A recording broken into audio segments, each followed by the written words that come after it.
Hi guys, Paul Pluta channel, and I'm doing paid review X4, and this here is for Martin. And Martin's come to me, and before I do the review for Martin, quick wristwatch check. I'm wearing Millie, the Milgauss. That's one of my favorite pieces of Rolex watch keeping there. Okay, now, Martin's come to me and says, I've been following your channel for 2 to 3 years. I've since purchased a Tudor Monarch. Reference 15900. Tudor Monarch. Wow. And he, I think I might have the catalog for that. Oh, here we go. Yeah, here we go. Here we go. I've got my catalogs, my library. He says, and have for a while been meaning to request a review on my watch, but I felt my watch is not good enough to review. But now I don't care anymore. This is my watch and it's been over 2 years. I believe it's a beautiful piece, but I think it's time for me to move on. Well, let's have a look. So this is the Tudor Monarch. And let's get this baby up. I'll see if I can find it in my catalog here. Just let me find it. 15. Let's have a look. 15900. Jeez, no, it must be a later model there. Sorry. Yep. Okie dokie. The Tudor. Okay, he has sent me a pic of it. Okay, it's more of a sports chronograph. What do I think of it? Look, I gotta tell you the truth there. There are a lot of Tudor models which, to be completely frank with you, Tudor really lost their game. They really fucked it up. That's the only way I can describe it. They had some, how do I put this politely and diplomatically? They had some real fucking ugly watches. Okay, they had some ugly watches. The Tudor Monarch there, they went through this phase where they kind of lost their ways.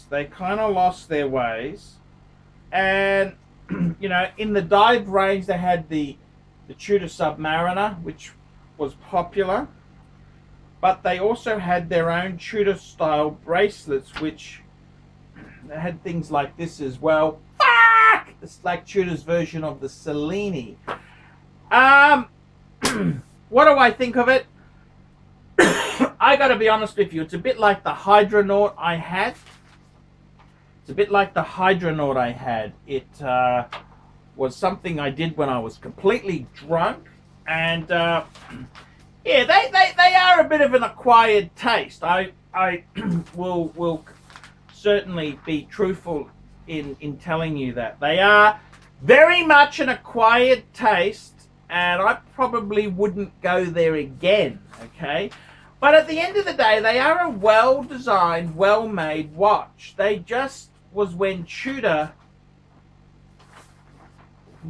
they weren't keeping their eye on the ball. See, the Swiss are so fucking conservative. They are real conservative fuckers. So Tudor was originally a way for Rolex to get rid of previous parts, like the folded bracelet. When Rolex went to the, you know, they kind of put the old technology. It was a way to get rid of their stuff. And so Tudor never really had that marketing buzz. And you can see why Tudor really failed in America. It really flopped. And it's models like the Hydronaut and the Hydronaut 2, which were fucking acquired taste. They would have been okay against the Datejust, but they were heavy-hitting sports. That was their heavy-hitting Tudor sports lineup. It just fucked it up so badly. And where Tudor's come good is when they've gone back in history and they've created retro line. They've done Black Bay, which they don't use the word Submariner now, but basically it's Tudor's now. It's Tudor's retro version of the Submariner. And people love it. They love it. No crown guards. It's just very funky. That gilt age dial. The way... Okay, I know that the faux rivets may have gone a bit far, but people love those. That's what saved Tudor. And I think the Monarch, the watch you've got there, it's not a bad watch. It'll never be that collectible or valuable, but it is a good workhorse. Like, it's surprisingly well designed, well made. It's a very high grade Swiss watch, and that's the biggest shame of all, is that Tudor did so many things well, and they didn't take fucking shortcuts. And that model was sort of the reason they failed in America, is because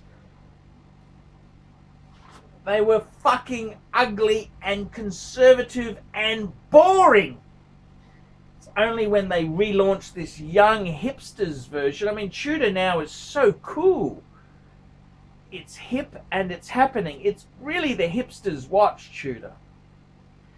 And I don't think there's anything wrong with that. I don't know whether you should just sell it, or I'd add some good stuff. Add a Black Bay. Add some new Tudor. Build a little collection. That'd be a nice way to go. So I think it's important to remember the past, but you do have to admit they are an acquired taste. The Monarch is one ugly fucker, and that's part of its charm.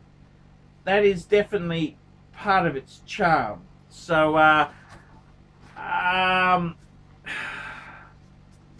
what do I think?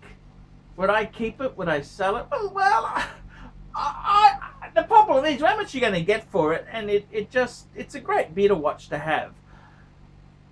I'm kind of beyond beaters, because I end up just wearing the beaters and not wearing my good stuff. So I had to get rid of beaters. But if you do beaters, I don't think the Monarch is terrible. I don't think it is a bad watch to have. I think it's actually quite a good watch. I think it's a very good watch. So I think it kind of depends on how it pans out for you. So yeah, that's kind of my take on it. So I don't think it's a bad watch at all, but it is an acquired taste. They went through a bad phase. It was kind of a styling phase, but it was always a quality watch. So yeah, that's kind of my view on it. Would I sell it? Would I keep it? So you don't get much money for them. Nobody wants the fucking things because they are so conservative and staid. You may as well just keep it as a beater. Only reason I sold my Hydronaut was I bought it drunk and I had to pay for a paddock service. So I really, really, really needed the money. So yeah, that's the reason I did that. So yeah, that's the reasoning behind it. So okay guys, like, subscribe, tell your fuckhead Tudor wearing friends, and don't forget to put some nasty comments down below. And don't forget, paid reviews, $50 US, keeps me full time on YouTube. Tell me what you fuckers think of that.